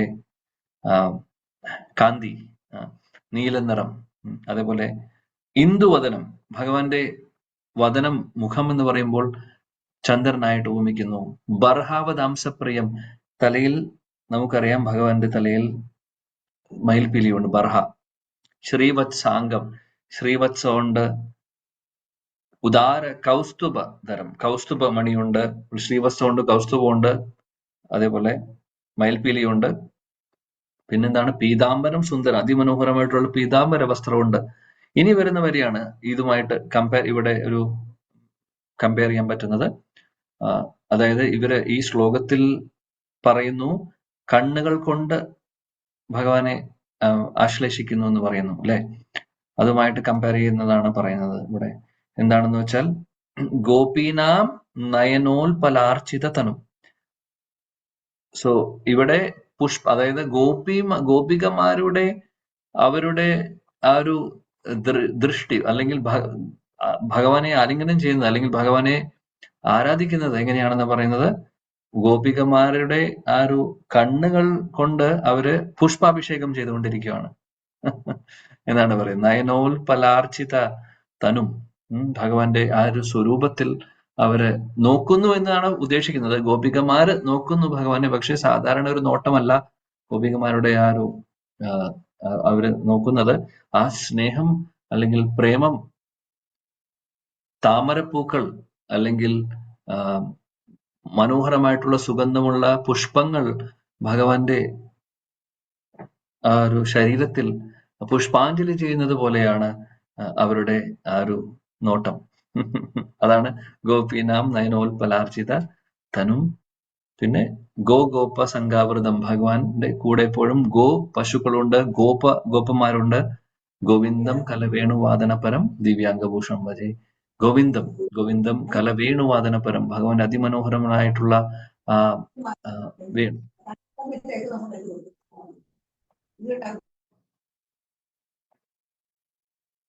അതിമനോഹരമായിട്ടുള്ള വേണുനാഥം. ദിവ്യാംഗഭൂഷം ഭജേ, ആ അതിമനോഹരമായിട്ടുള്ള അതീന്ദ്രിയമായിട്ടുള്ള സ്വരൂപത്തെ ഞാൻ ധ്യാനിക്കട്ടെ എന്നാണ് ഈ ശ്ലോകം പറയുന്നത്. അപ്പൊ അവിടെ ഇതുമായിട്ട് ഇവിടെ രാജ്ഞിമാരുടെ അവര് കണ്ണുകൾ കൊണ്ട് ഭഗവാനെ ആലിംഗനം ചെയ്യുന്നതുമായിട്ടുള്ള ഒരു കമ്പാരിസൺ പറഞ്ഞു എന്ന് മാത്രം. ഗോപീനാം നയനോൽപലാർച്ചിതതനം, അവരും അങ്ങനെ. ഗോപികമാരുടെ കാര്യം പിന്നെ പറയണ്ട, രാജ്ഞിമാരുടെ മുകളിലാണ് ഗോപികമാരുടെ സ്ഥാനം വരുന്നത്. ഹരേ കൃഷ്ണ. ഓക്കെ, ശ്ലോകം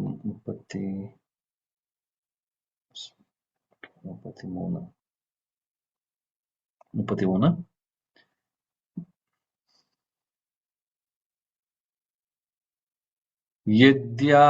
യദ്യാപ്യസോ പാർശവഗതോ രഹോ ഗതസ് തഥാപി തസ്യാംഗ്രിയുഗം നവം പദേ വിരമേത തത്പദാത് ചലാപി യശ്രീർ ന ജഹാതി കർഹിചിത്.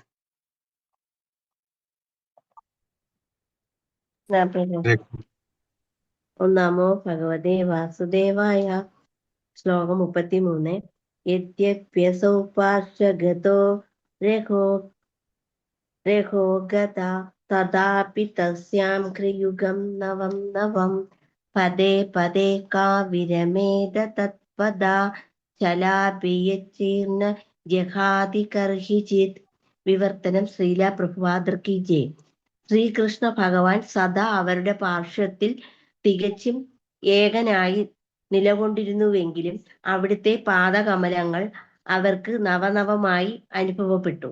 സ്വഭാവേന ചപലയും ചലിച്ചുകൊണ്ടിരിക്കുന്നവളുമാണെങ്കിലും ഐശ്വര്യദേവതയ്ക്ക് ഭഗവത്പാദ പങ്കജങ്ങളെ ഉപേക്ഷിക്കുവാൻ സാധിക്കുന്നില്ല. ആകയാൽ ഒരിക്കൽ അഭയം പ്രാപിച്ച ശേഷം ആ പാദങ്ങളിൽ നിന്നും വേർപിരിയാൻ ഏത് സ്ത്രീക്കാണ് കഴിയുക? ഹരേ കൃഷ്ണ. Thank you. അതിമനോഹരം. ഭഗവാൻ കൃഷ്ണൻ എപ്പോഴും അവരുടെ കൂടെ തന്നെയുണ്ട്.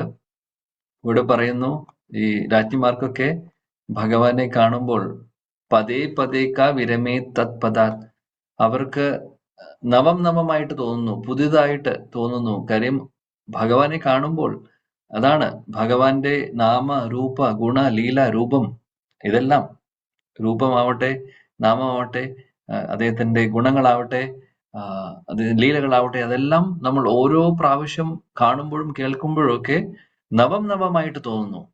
അത് ആ ഭഗവാന്റെ കാര്യങ്ങൾ മാത്രം അങ്ങനെയാണ്. ബാക്കിയുള്ള ഭൗതിക ലോകത്തിലെ കാര്യങ്ങളെല്ലാം നവമല്ല. നമ്മൾ ഇന്നലെ പറഞ്ഞിരുന്നു, എല്ലാം നമുക്ക് മടുപ്പ് തോന്നും എന്നുള്ളത്. ഇവിടെ ഈ രാജ്ഞിമാർക്ക് നവമായിട്ട് തോന്നുന്നു. ഭഗവാന്റെ തൃപ്പാദങ്ങൾ കാണുമ്പോൾ എല്ലാം മറക്കുന്നു അവര്. പിന്നീട് പറയുന്നു, ലക്ഷ്മി ദേവി ഐശ്വര്യ ദേവത ചഞ്ചലമാണ്. അതായത് ഒരു സ്ഥലത്ത് ഉറച്ചു നിൽക്കില്ല. നമുക്കറിയാം അങ്ങോട്ടും ഇങ്ങോട്ടും പോകുമെന്നുള്ളത്. എന്നാൽ ഭഗവാന്റെ പാദങ്ങൾ വിട്ട് എവിടെയും പോയില്ല. അതാണ്, ഭഗവാൻ എവിടെയുണ്ടോ അവിടെ ലക്ഷ്മിയുണ്ട്, അവിടെ ഐശ്വര്യമുണ്ട്. അത് ഒരിക്കലും മാറിപ്പോവില്ല. അതുകൊണ്ട് ലക്ഷ്മി ദേവിയെ ആരാധിക്കാതെ ലക്ഷ്മി പതിയെ ആരാധിക്കുമ്പോൾ ലക്ഷ്മി ദേവി ഓട്ടോമാറ്റിക്കലി കൂടെയുണ്ട്. ആളുകൾക്ക് അത് അറിയില്ല. ആളുകൾ ലക്ഷ്മിക്ക് വേണ്ടി പലതും ചെയ്യുന്നു, എന്നാൽ ലക്ഷ്മി പതിയെ ആരാധിക്കുന്നില്ല. ലക്ഷ്മി പതിയെ ആരാധിക്കുവാണെങ്കിൽ ലക്ഷ്മി ഓട്ടോമാറ്റിക്കലി കൂടെയുണ്ട്.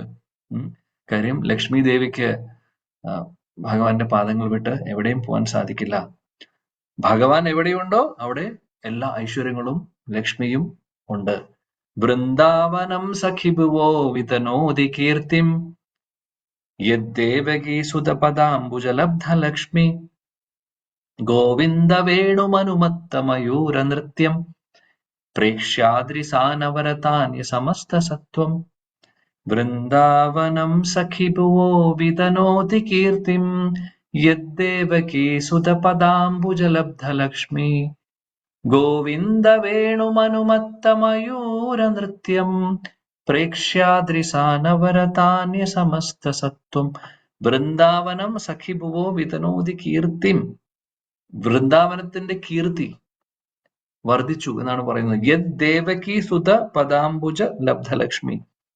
ദേവകി പുത്രൻ, യശോദാപുത്രൻ, യശോദാനന്ദൻ കൃഷ്ണൻ വൃന്ദാവനത്തിൽ എപ്പോഴാണോ വന്നത്, അതായത് ഭഗവാൻ അവിടെ ആവിർഭവിച്ചത്, ഭഗവാൻ ജനിക്കുന്നത്, അവിടെ എല്ലാ ഐശ്വര്യങ്ങളും ഉണ്ട്, ലക്ഷ്മി ദേവിയും ഉണ്ട് എന്ന് ഗോപികന്മാര് പറയുന്നു വേണുഗീതത്തിൽ. ഓക്കെ, പിന്നീട് പ്രഭുപാദി ഭാവാർത്ഥത്തിൽ പറയുന്നു, ഭഗവാനുമായിട്ടുള്ള ഒരു സ്നേഹബന്ധം തുടങ്ങിക്കഴിഞ്ഞു കഴിഞ്ഞാൽ, അത് അനുഭവിച്ചു തുടങ്ങിക്കഴിഞ്ഞാൽ പിന്നെ ആ ഭക്തർക്ക് ഭഗവാനെ വിടാൻ പറ്റില്ല. പിന്നെ ഒന്നും സാധിക്കില്ല. അവർക്ക് വേറെ എന്ത് വേണമെങ്കിലും അവർക്ക് ഉപേക്ഷിക്കാം. എല്ലാം ഉപേക്ഷിക്കുന്നു ഭഗവാന് വേണ്ടി. ഒരിക്കൽ അദ്ദേഹത്തിലേക്ക് നമ്മൾ അറ്റാച്ച് ആയി കഴിഞ്ഞു കഴിഞ്ഞാൽ പിന്നെ ഒരു രക്ഷയില്ല. അതാണ് ത്രിഭംഗ ലളിത ശ്യാമസുന്ദരൻ. ത്രിഭംഗ 3 ഭാഗത്ത് വളവുണ്ട്. അദ്ദേഹം നമ്മുടെ ഹൃദയത്തിലേക്ക് പ്രവേശിച്ചു കഴിഞ്ഞാൽ പിന്നെ അദ്ദേഹം പുറത്തേക്ക് വരില്ല. കാര്യം അത് ഇങ്ങനെ വളഞ്ഞിട്ട് ഇരിക്കുന്നതുകൊണ്ട് പുറത്തേക്ക് അങ്ങനെ വരാൻ എളുപ്പമല്ല. അദ്ദേഹം അവിടെ തന്നെ ഇരിക്കും. അപ്പോൾ ഭക്തരാണെങ്കിൽ എല്ലാം ഉപേക്ഷിക്കുന്നു, വേറെ എല്ലാം മാറ്റിവെക്കുന്നു. ഒന്നും തന്നെ ഭഗവാന്റെ മുമ്പിൽ പിന്നെ ഭഗവാനുമായിട്ട് ഭഗവാനുമായിട്ട് കമ്പയർ ചെയ്യാൻ വേണ്ടി ഒന്നുമില്ല. അവരെല്ലാം ഉപേക്ഷിക്കുന്നു ഭഗവാന് വേണ്ടി. ഇവിടെ പറയുന്നു ഈ പത്നിമാർ അല്ലെങ്കിൽ രാജ്ഞിമാർക്കൊക്കെ വേറെ ഒന്നുമില്ല ചിന്ത. അവർക്ക് ആകെയുള്ള ചിന്ത എപ്പോഴും സദാസമയം ഭഗവാനെ ധ്യാനിച്ചുകൊണ്ടിരിക്കുമായിരുന്നു. ഒരുപാട് മാസങ്ങളായിട്ട് കൃഷ്ണനെ കണ്ടിട്ടില്ല. എന്നാൽ ഇപ്പോൾ കാണുമ്പോൾ അവരുടെ ഹൃദയത്തിൽ തോന്നുന്ന ഭാവങ്ങളാണ് ഇവിടെ ഈ ഒരു ശ്ലോകങ്ങളിലൊക്കെ പറയുന്നത്. അതിമനോഹരമാണ് ഈ സെക്ഷൻ മുഴുവനും. ഓക്കെ, എനിക്ക് തോന്നുന്നു 2 ശ്ലോകം കൂടെ കഴിഞ്ഞാൽ ഈ ഒരു സെക്ഷൻ കഴിയും. ഓക്കെ, 34. एवं नृपाणां क्षितिभारजन्मनाम् अक्षौणिभिः परिवृत्ततेजसां विधाय वैरं श्वसनो यथानलं मितो वदेनो परतो निरायुधः. പ്രഭുജി വായിക്കട്ടെ. ഓം നമോ ഭഗവതേ വാസുദേവായ. ഏവം നൃപാണാം ക്ഷിതിഭാരജന്മനാം അക്ഷൗണീഭിः പരിവൃത്ത തേജസാം വിധായ വൈരം ശ്വസനോ യഥാനലം മിഥോ വ്യതേനോ വരദോ നിരായുധാഃ. വിവർത്തനം. ശ്രീല പ്രഭുപാദർ കി ജയ്. ഭൂമിക്ക് ഭാരമായിരുന്ന എല്ലാ രാജാക്കന്മാരെയും വധിച്ച ശേഷം ഭഗവാൻ ശാന്തനായി. അശ്വസേന, ഗജസേന, തേര്, കാലാൾപ്പട തുടങ്ങിയവ ഉൾപ്പെടുന്ന അവരുടെ സൈന്യബലത്തിൽ രാജാക്കന്മാർ അങ്ങേയറ്റം അഹങ്കരിച്ചിരുന്നു. ഭഗവാൻ സ്വയം പോരാട്ടത്തിൽ അംഗമായിരുന്നില്ല. അവിടുന്ന് അതിശക്തരായ ഭരണാധിപന്മാർക്കിടയിൽ കേവലം വിദ്വേഷം സൃഷ്ടിക്കുക മാത്രം ചെയ്യുകയും അവർ അന്യോന്യം യുദ്ധത്തിൽ ഏർപ്പെടുകയും ചെയ്തു. മുളകളെ അന്യോന്യം ഉരസിപ്പിച്ച് അഗ്നി ജ്വലിപ്പിക്കുന്ന കാറ്റിനെ പോലെയായിരുന്നു അവിടുന്ന്. ഹരേ കൃഷ്ണ. ഹരേ കൃഷ്ണ. അപ്പൊ ഇവിടെ പറയുന്നത് കുരുക്ഷേത്ര യുദ്ധക്കളത്തിൽ നടന്നിട്ടുള്ളതും, അതായത് ഒരുപാട് അധർമ്മം ചെയ്തുകൊണ്ടിരിക്കുന്ന ആളുകളെല്ലാം, രാജാക്കന്മാരെല്ലാവരും തന്നെ ഈ ലോകത്തിന് ഭാരമായിരുന്നു. അങ്ങനെയുള്ള അസുരന്മാരെല്ലാം അദ്ദേഹം നിഗ്രഹിക്കാനുള്ള വ്യവസ്ഥകൾ ഉണ്ടാക്കുന്നു. അതിനുശേഷം അവര് മാത്രമല്ല, ഒരുപാട് പേരുണ്ട്, ജരാസന്ധൻ, അങ്ങനെ കുറെ പേരുണ്ട് ആ ഒരു കൂട്ടത്തിൽ. ഇവരെല്ലാവരും ഭാരമാണ്. അവരെല്ലാവരുടെയും ഭാരം ഭഗവാൻ കുറയ്ക്കുന്നു. അപ്പൊ ഇതെല്ലാം ചെയ്തതിന് ശേഷം അദ്ദേഹം ദ്വാരകയിലേക്ക് വരുന്നതായിട്ടാണ് ഇവിടെ പറയുന്നത്. ശ്രീല പ്രഭുപാദ് ഭാവാർത്ഥത്തിൽ പറയുന്നു, അതായത് നമ്മൾ ഈ ഒരു കാര്യങ്ങളൊക്കെ ഇതിനു മുമ്പും ചർച്ച ചെയ്തിട്ടുണ്ട്. പ്രഭുപാദ് ഒന്നും കൂടെ നമ്മളെ ഓർമ്മിപ്പിക്കുന്നത് എന്താണെന്ന് വെച്ചാൽ, ഈ ആവശ്യമില്ലാത്ത, അതായത് ഭരണത്തിൽ അല്ലെങ്കിൽ അഡ്മിനിസ്ട്രേഷനിൽ അതിനുള്ള യോഗ്യതയില്ലാത്ത ആളുകളൊക്കെ വരുമ്പോൾ അത് ഭാരമായി മാറുമെന്നുള്ളത്. ഇപ്പൊ ദുര്യോധനെ പോലുള്ളവരും ജരാസന്ധനെ പോലുള്ളവരും കംസനെ പോലുള്ളവരൊക്കെ ഭരിച്ചു കഴിഞ്ഞാൽ എന്തായിരിക്കും അവസ്ഥ? അപ്പോൾ അതൊക്കെ ഭാരമാവും. അവര് ഭരിക്കുമ്പോൾ തീർച്ചയായിട്ടും അവിടെയുള്ള പ്രജകളുടെ അവസ്ഥയും നല്ലതായിരിക്കില്ല. അധർമ്മികളായിട്ടുള്ള രാജാക്കന്മാർ വരുമ്പോൾ അധർമ്മമായിരിക്കും അവിടെ കൂടുതലും ഉണ്ടാവുന്നത്, ആ രാജ്യം മുഴുവനും. അപ്പോൾ അതൊക്കെ ഭൂമിക്ക് ഭാരമായി മാറുന്നു. പ്രഭുപാദ് പറയുന്നത്, നമ്മൾ ചരിത്രത്തിൽ ഇങ്ങനെ പല കാര്യങ്ങളും കേട്ടിട്ടുണ്ട്, എന്നാൽ ഇത് നല്ലൊരു കാര്യമല്ല. അതുകൊണ്ട് നല്ല ആളുകളെ, അതായത് അതിന് യോഗ്യതയുള്ളവരെ ആയിരിക്കണം നമ്മൾ സെലക്ട് ചെയ്യേണ്ടത്, അല്ലെങ്കിൽ അങ്ങനെയുള്ളവരാണ് ഇതെല്ലാം ഭരിക്കേണ്ടതും അല്ലെങ്കിൽ അങ്ങനെയുള്ള ലീഡർഷിപ്പ് കാര്യങ്ങളൊക്കെ ചെയ്യേണ്ടത് എന്നുള്ളത് ഇവിടെ അദ്ദേഹം നമ്മളെ ഓർമ്മിപ്പിക്കുന്നു. ഓക്കെ, ചുരുക്കം പറഞ്ഞു കഴിഞ്ഞാൽ രാവണനെ കുറിച്ചും ഹിരണ്യകശിപുവിനെ കുറിച്ചും കംസനെ കുറിച്ചും ഒക്കെ പറയുന്നുണ്ട്. ഇവരൊക്കെ അതായത് അസുരന്മാരിൽ വെച്ച് കേമന്മാരായിരുന്നു. എന്നാൽ അവരെ എല്ലാവരെയും ഭഗവാൻ അവർക്ക് വേണ്ടതായിട്ടുള്ള കാര്യങ്ങൾ ചെയ്യുന്നു. അതായത് നമ്മളെ മനസ്സിലാക്കിപ്പിക്കുന്നു, ധർമ്മമാണ് ഇവിടെ വേണ്ടത്, അധർമ്മമല്ല എന്നുള്ളത് നമ്മളെ ഓർമ്മിപ്പിക്കുന്നു. അതേപോലെ തന്നെ ഭഗവാൻ ധർമ്മത്തിന് ഗ്ലാനി സംഭവിക്കുമ്പോൾ അദ്ദേഹം അവതരിക്കുന്നതൊക്കെ നമുക്കറിയാം. അപ്പോൾ ഇതെല്ലാം അതിന്റെ ഭാഗമായിട്ട് നടന്നു എന്നുള്ളത് ഈ ശ്ലോകമായിട്ട് കണക്ട് ആയതുകൊണ്ട് പ്രഭുപാദ് ഒന്നും കൂടെ ഇതെല്ലാം നമ്മളെ ഓർമ്മിപ്പിക്കുന്നുണ്ട്. 35. സ ഏഷ നരലോകേസ്മിൻ അവതാരിണ സ്വമായയാ രേമേ സ്ത്രീരത്ന കൂട്ടസ്ഥോ ഭഗവാൻ പ്രാകൃതോ യഥാ. പ്രഭു. ഹരേ കൃഷ്ണ. വായിക്കും. സയേഷ നരകോ ലോകേ അസ്മിന്നവതാരിണ സ്വമായയാ രമേ ശ്രീരസ്തമകുളസ്ഥോ ഭഗവാൻ പ്രാകൃതോ യഥാ. ഹരേ കൃഷ്ണ. ഭാവാർത്ഥം ബൈ ശ്രീല പ്രഭുപാദ്. ആ പരമദിവ്യോത്തമ പുരുഷനായ ശ്രീകൃഷ്ണ ഭഗവാൻ അവിടുത്തെ ഐഹുദികമായ കാരുണ്യത്താൽ ഈ ലോകത്തിൽ തന്റെ അന്തരാനന്ദ ശക്തിയാൽ അവതരിപ്പിക്കുകയും ലൗകിക വിഷയങ്ങളിൽ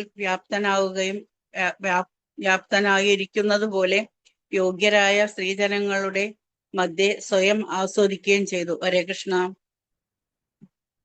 ഇവിടെ പറയുന്നു ഭഗവാൻ കൃഷ്ണൻ അദ്ദേഹത്തിന്റെ കൃപ കൊണ്ട്, അദ്ദേഹത്തിന്റെ ആന്തരിക ശക്തി ഉപയോഗിച്ചുകൊണ്ട് അദ്ദേഹം ഇവിടെ വരുന്നു, ഈ ഭൗതിക ലോകത്തിലേക്ക് വരുന്നു. ഇവിടെ നമ്മൾ നോക്കുമ്പോൾ അദ്ദേഹത്തിന്റെ അസ്വമായ എന്ന് പറയുമ്പോൾ ഭഗവാന്റെ ആന്തരിക ശക്തി, ഇവിടെ രാജ്ഞിമാരുമായിട്ടുള്ള ഭഗവാന്റെ ആ ഒരു സമ്പർക്കം. പ്രാകൃതോയത, ചിലപ്പോൾ ആളുകൾക്ക് തോന്നുമായിരിക്കും ഇത് പ്രാകൃതമാണ്, പ്രാകൃതം എന്ന് പറഞ്ഞു കഴിഞ്ഞാൽ ഭൗതിക തലത്തിലുള്ളതാണെന്ന്. എന്നാൽ അങ്ങനെയല്ല, അത് അതീന്ദ്രിയമാണ് എന്നുള്ളത് ആണ് പറയുന്നത്. അപ്പൊ ഭഗവാനും ഭഗവാന്റെ ഇന്ദ്രിയങ്ങളും ഭഗവാന്റെ പാർഷദരും ഒക്കെ അവരെല്ലാവരും അതീന്ദ്രിയ തലത്തിലുള്ളതാണ്. ഭൗതികമായിട്ടുള്ള ശരീരം ഉള്ളവരോ ഭൗതികമായിട്ടുള്ള ഇന്ദ്രിയങ്ങളുള്ളവരോ അല്ല. അതുകൊണ്ട് നമുക്ക് തോന്നുന്ന ആ ഒരു ഭാവങ്ങളല്ല അവർക്കുള്ളത്. എന്നാൽ പ്രാകൃതമായിട്ട് തോന്നുമായിരിക്കാം ഇതെല്ലാം കേൾക്കുമ്പോൾ. അത് നമ്മുടെ കുഴപ്പമാണ്. നമുക്കത് മനസ്സിലാക്കാനുള്ള യോഗ്യത ഇല്ലാത്തത് കൊണ്ടാണ്, ക്വാളിഫിക്കേഷൻ ഇല്ലാത്തത് കൊണ്ടാണ്. എന്നാൽ ഇതെല്ലാം അതീന്ദ്രിയമാണ്. ഭഗവാനും രാജ്ഞിമാരും തമ്മിലുള്ള സ്നേഹബന്ധമാണെങ്കിലും ഗോപികമാരായിട്ടുള്ളതാണെങ്കിലും ശ്രീമതി രാധാറാണിയായിട്ടുള്ളതാണെങ്കിലും ഇതെല്ലാം അതീന്ദ്രിയ തലത്തിലുള്ളതാണ്. ഒരു ഭൗതികമായിട്ടുള്ള ഒരു കമ്പാരിസണും അവിടെ ചെയ്യാൻ പാടില്ല.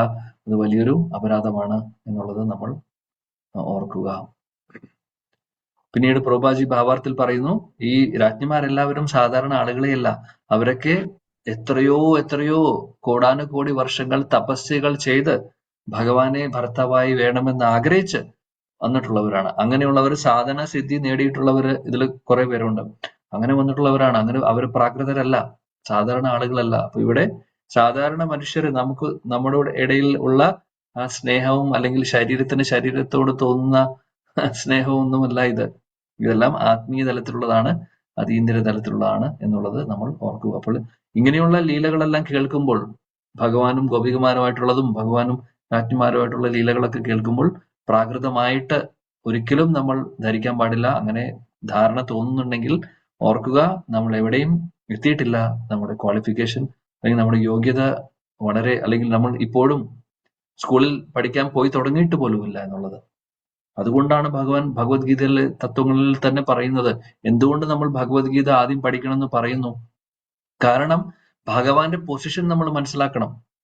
അദ്ദേഹം സാധാരണ വ്യക്തിയല്ല എന്ന് നമ്മൾ ഭഗവത്ഗീതയിലൂടെയാണ് മനസ്സിലാക്കുന്നത്.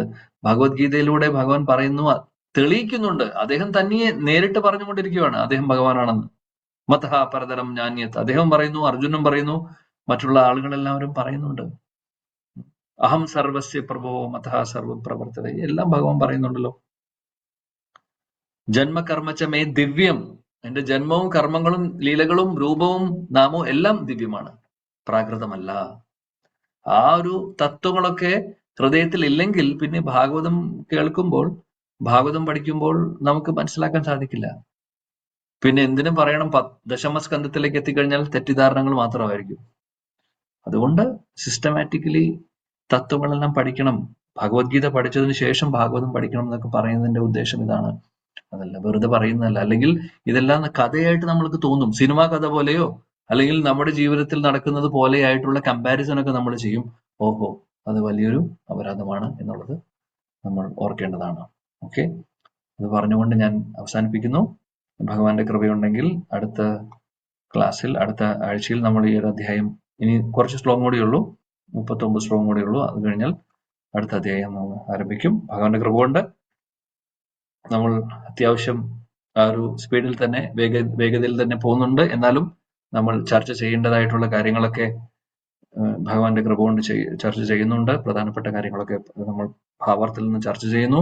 അതേപോലെ ആചാര്യന്മാരുടെ എക്സ്പ്ലനേഷനും ഒക്കെ നമ്മൾ പറ്റുന്ന പോലെ ചർച്ച ചെയ്യുന്നുണ്ട്. ഭഗവാന്റെ കൃപയാണ് ഇതെല്ലാം. ഇത്രയും മാസം കൊണ്ട് നമ്മൾ 11ാമത്തെ അധ്യായം വരെ നമുക്ക് എത്താൻ സാധിക്കുന്നതൊക്കെ. ഇനി 12ാമത്തെ അധ്യായത്തിലേക്ക് അടുത്ത ആഴ്ച പ്രവേശിക്കുകയും ചെയ്യും. ഓക്കെ. ശ്രീല പ്രഭുപാദ് കി ജയ്. ഗ്രന്ഥരാ ശ്രീമദ് ഭാഗവതം കി ജയ്. സമവേദ ഗൗര ഭക്തവൃന്ദ की जय. शचिनंदन श्री गौर हरि की जय. श्रील गुरुदेव की जय. श्री वृंदावन धाम की जय. जय जय श्री राधेश्याम. निताय गौर प्रेमानंदे. Thank you. हरे कृष्ण. ഹരേ കൃഷ്ണ. ചോദിച്ചോട്ടെ, പറഞ്ഞോളൂ മാതാജി. എന്തെങ്കിലും സംശയമോ കമന്റ്സ്?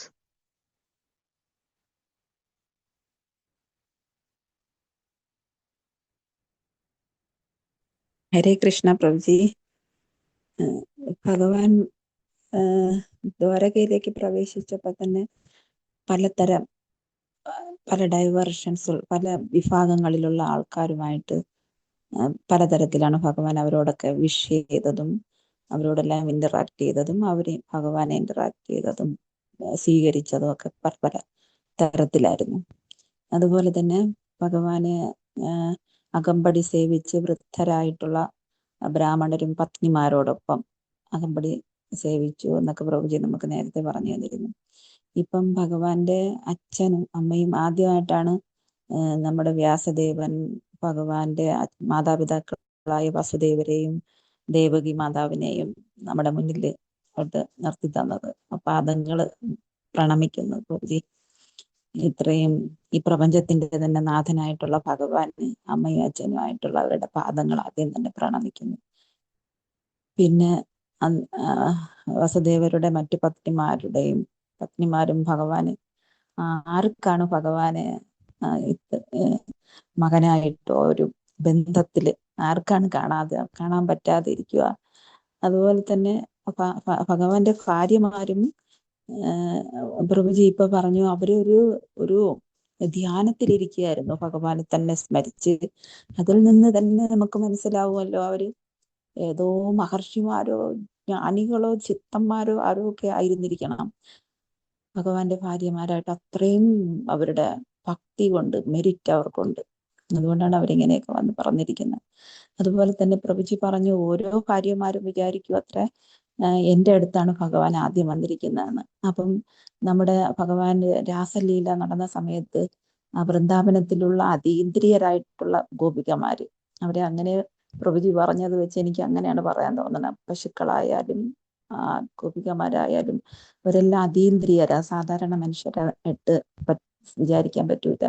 അപ്പൊ അവരും ഇതുപോലെ ഒരു ഘട്ടത്തില് ഭഗവാൻ എൻ്റെ അടുത്താണ് ഉള്ളത്, എന്റെയാണെന്ന് അവർക്ക് തോന്നിയിരുന്നു പ്രഭുജി. അപ്പൊ എല്ലാവരും ഭഗവാനെ അവരവരുടെ ഹൃദയത്തിൽ കൊള്ളുന്ന അത്രയ്ക്ക് നിറയ്ക്കുകയാണ് എന്ന് തോന്നി.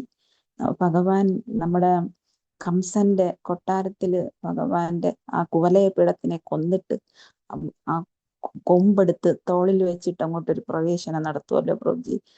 കൃഷ്ണ ബുക്കിലെങ്ങാണ്ട് അത് ഞാൻ കേട്ടതോ വായിച്ചതുമാണ്. അപ്പൊ അതിൽ ഇരിക്കുന്ന ആൾക്കാർക്കെല്ലാം ഭഗവാനെ പല വിധത്തിലാ അവർക്ക് ഭഗവാനെ കണ്ടപ്പം തോന്നിയത്.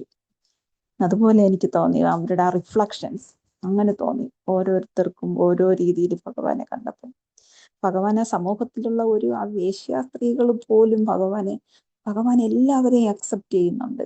ഹരേ കൃഷ്ണ പ്രഭുജി. ഹരേ കൃഷ്ണ. താങ്ക് യു മാതാജി. യെസ്, അദ്ദേഹമായിട്ടുള്ള ഓരോരുത്തർക്ക് ഓരോ തരത്തിലുള്ള ഭാവമാണ് ഭഗവാനോടുള്ളത്. ആ ഭാവങ്ങളെല്ലാം നമുക്ക് ഭഗവാൻ ഒരേപോലെ എങ്ങനെയാണോ നമ്മൾ ഭഗവാനെ അപ്രോച്ച് ചെയ്യുന്നത് ആ ഭാവത്തിൽ തിരിച്ച് അദ്ദേഹം നമുക്ക് റെസിപ്രോക്കേറ്റ് ചെയ്യുന്നു. അത് അദ്ദേഹത്തിന് മാത്രമേ സാധിക്കുള്ളൂ. നമുക്ക് സാധിക്കുമോ?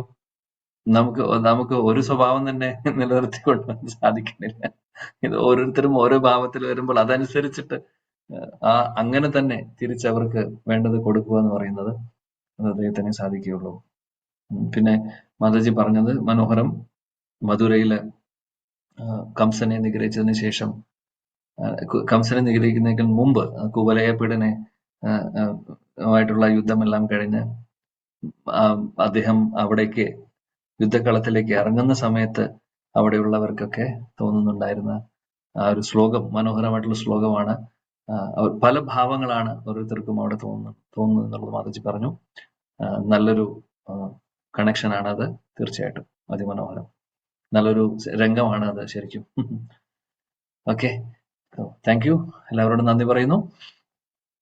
ഭഗവാന്റെ കൃപയുണ്ടെങ്കിൽ അടുത്ത ആഴ്ചയിൽ നമുക്ക് കാണാം. ഹരേ കൃഷ്ണ. ഹരേ കൃഷ്ണ.